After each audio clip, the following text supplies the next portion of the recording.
Pernahkah kamu bertanya dalam hati, kenapa orang yang tidak bersalah harus menderita? Kenapa kejahatan dibiarkan terjadi begitu saja? Dunia ini seakan tidak adil. Lalu muncul pertanyaan besar. Kalau Tuhan Maha Pengasih dan Maha Kuasa, kenapa Dia membiarkan semua ini terjadi? Apakah Tuhan tidak sanggup menghentikan penderitaan? Atau lebih menyeramkan lagi, apakah Dia memilih untuk diam? Pertanyaan ini bukan hanya milik satu orang, tapi milik banyak manusia yang sedang mencari jawaban. Bahkan filsuf-filsuf besar, pemuka agama, dan orang biasa di tengah penderitaan pun bertanya hal yang sama. Kalau Tuhan baik, mengapa ada kejahatan? Kalau Tuhan Maha Kuasa, kenapa membiarkan orang baik disakiti? Namun, bagaimana jika cara kita melihat persoalan ini perlu diubah? Bagaimana jika penderitaan bukan hukuman, bukan juga kejamnya takdir, melainkan cerminan dari sesuatu yang lebih dalam? Disinilah kita perlu masuk lebih dalam, bukan keluar mencari kambing hitam, tapi ke dalam, ke dimensi pikiran kita sendiri. Karena mungkin selama ini kita terlalu sibuk menunjuk ke atas atau keluar, padahal jawabannya justru ada di dalam diri sendiri. Dan untuk bisa memahami itu, kita perlu satu kunci penting, kesadaran. Kesadaran bahwa hidup ini bukan sekadar peristiwa acak. Ada benang merah tak kasat mata yang menghubungkan apa yang kita alami dengan apa yang pernah kita pikirkan, kita ucapkan, atau kita lakukan. Tapi sebelum kita masuk lebih dalam, ada satu prinsip yang harus kamu pahami terlebih dahulu. Hukum karma.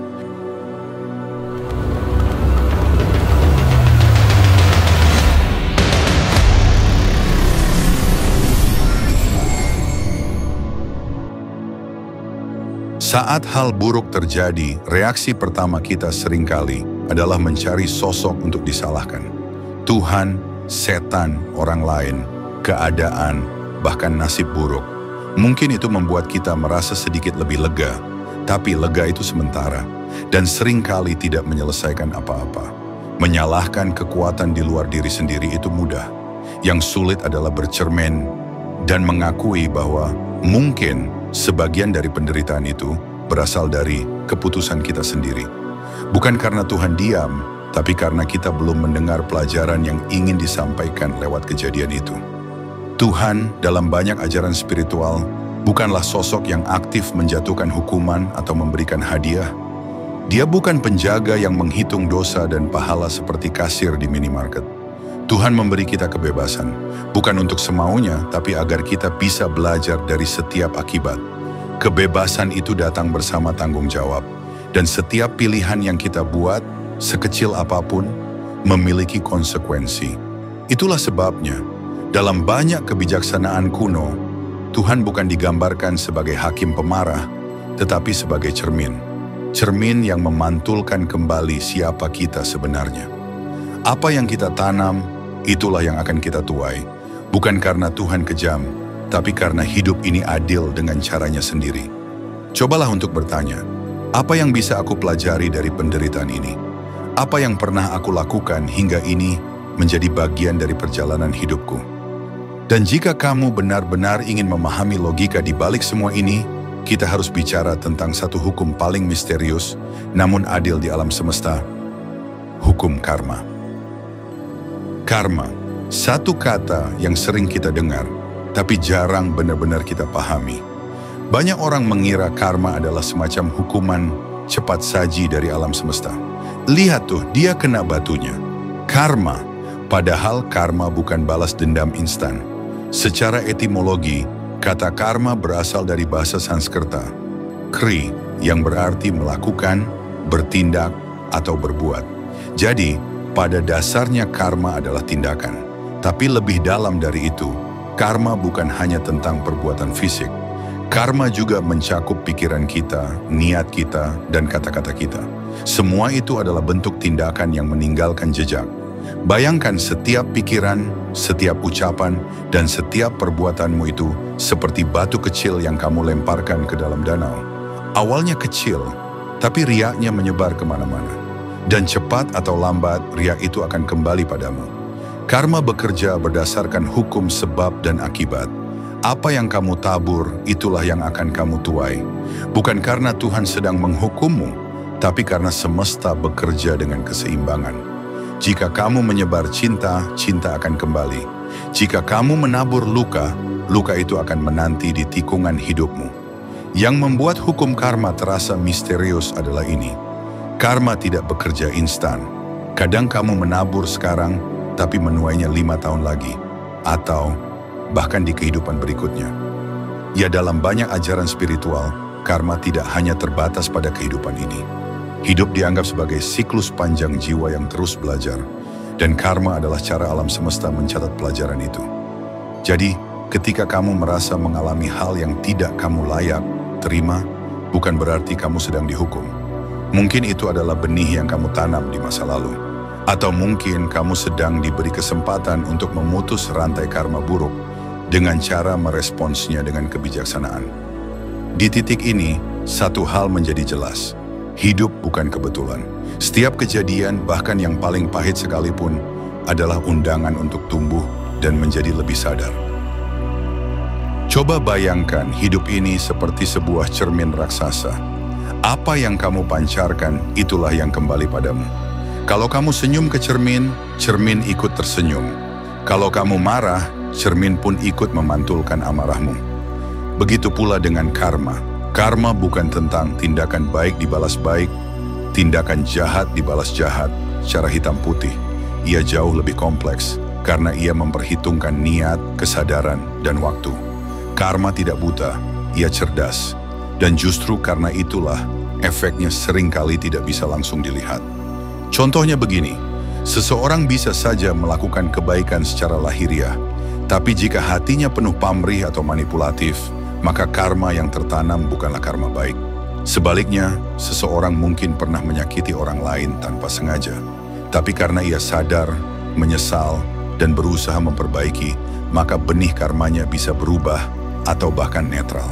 Kesadaran adalah kunci yang membentuk kualitas dari karma itu sendiri. Karma juga tidak selalu kembali dalam bentuk yang sama. Menyakiti orang lain dengan kata-kata hari ini tidak berarti kamu akan dibentak orang besok, tapi bisa jadi kamu akan merasa ditolak, tidak dihargai, atau dihantui rasa bersalah yang berkepanjangan. Karma bekerja dengan cerdas, bukan sebagai hukuman tetapi sebagai refleksi dan pembelajaran. Dan ya, dalam banyak kasus, karma tidak bekerja hanya dalam satu kehidupan. Apa yang kita alami sekarang bisa jadi adalah kelanjutan dari pelajaran yang belum selesai di kehidupan sebelumnya. Mungkin kamu pernah merugikan orang lain, dan sekarang kamu merasakan bagaimana rasanya dirugikan. Bukan untuk membalas dendam, tapi supaya kamu mengerti dan bertransformasi. Karma bukan tentang balas-membalas. Karma adalah tentang kesadaran yang terus berkembang. Ia bekerja bukan untuk menyakitimu, tapi untuk mendorongmu menjadi versi dirimu yang lebih bijak. Dan disinilah kamu diberi pilihan, mau terus menyebar pola karma lama, atau memutus rantainya dan memulai lembaran baru. Kalau kamu ingin tahu seperti apa masa depanmu, lihatlah tindakan dan pikiranmu hari ini. Karena setiap tindakan adalah benih. Dan setiap benih pasti tumbuh, cepat atau lambat. Entah jadi berkah atau jadi pelajaran yang pahit.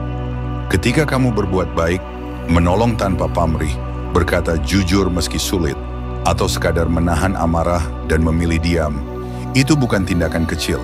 Itu adalah benih karma positif. Dan benih ini akan kembali kepadamu dalam bentuk ketenangan, kemudahan, atau bahkan peluang yang tidak kamu duga. Mungkin bukan hari ini, tapi pasti. Contohnya, pernah nggak kamu merasa tiba-tiba hidupmu jadi lebih ringan? Rezeki mengalir, orang-orang jadi lebih ramah, atau kamu merasa lebih damai tanpa alasan?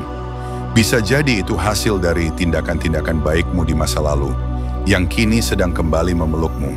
Sebaliknya, saat kamu menyakiti orang lain, memendam dendam, atau membiarkan pikiran negatif meracuni hari-harimu, kamu sedang menanam benih karma negatif. Dan seperti tanah yang tidak memilih mana benih baik dan mana yang buruk, alam semesta pun memperlakukan semua karma dengan adil. Ia hanya akan menumbuhkan apa yang kamu tanam. Karma negatif bisa muncul dalam bentuk hubungan yang penuh konflik, rasa gelisah tanpa sebab, kehilangan yang datang bertubi-tubi, atau bahkan hambatan hidup yang terasa tidak masuk akal. Tapi ingat, ini bukan hukuman, ini adalah cermin. Dan setiap saat kamu punya kesempatan untuk memperbaikinya. Karma bisa berubah, kamu bisa menanam benih baru. Setiap pikiran baik hari ini, sekecil apapun, bisa melembutkan karma masa lalu. Jadi pertanyaannya bukan, apa aku sedang kena karma? Tapi, apa yang sedang aku tanam hari ini? Karena hidup ini bukan soal siapa yang paling suci, tapi siapa yang paling sadar dengan apa yang sedang ia sebarkan ke dunia. Dan jika kamu benar-benar ingin hidup yang lebih damai, lebih selaras, lebih penuh makna, maka semua itu bermula dari satu hal, kesadaran. Sekarang, mari kita kembali ke pertanyaan awal. Mengapa orang baik menderita? Mungkin karena penderitaan bukan bentuk hukuman, tapi proses pendewasaan. Mungkin karena penderitaan adalah jalan untuk melepas ego dan membuka hati. Dan mungkin juga karena jiwa mereka cukup kuat untuk membersihkan karma yang lebih besar, bukan hanya untuk dirinya, tapi untuk lingkungannya. Banyak orang baik yang hidupnya tidak mudah, tapi perhatikan, mereka justru sering jadi cahaya untuk orang lain. Mereka tidak tenggelam dalam penderitaan, tapi menjadikannya pelatihan jiwa. Dan dari sanalah kekuatan sejati muncul, bukan dari kenyamanan, tapi dari kesadaran di tengah kesulitan. Penderitaan mengajari kita satu hal penting, bahwa hidup ini bukan hanya tentang senang atau susah, untung atau rugi, tapi tentang bagaimana kita merespons semuanya dengan penuh kesadaran. Kamu mungkin tidak bisa mengubah masa lalu, tapi kamu bisa menciptakan masa depan yang berbeda dengan memilih tindakan yang lebih bijak hari ini. Dan ingat, karma bukan takdir mati. Karma adalah undangan untuk berubah. Ia bukan vonis, tapi peluang untuk menciptakan pola baru yang lebih terang, lebih sadar, dan lebih selaras dengan siapa dirimu sebenarnya. Jadi ketika hidupmu sedang gelap, jangan buru-buru menyalahkan siapapun. Tanyakan pada dirimu sendiri, apa yang bisa aku pelajari dari ini semua?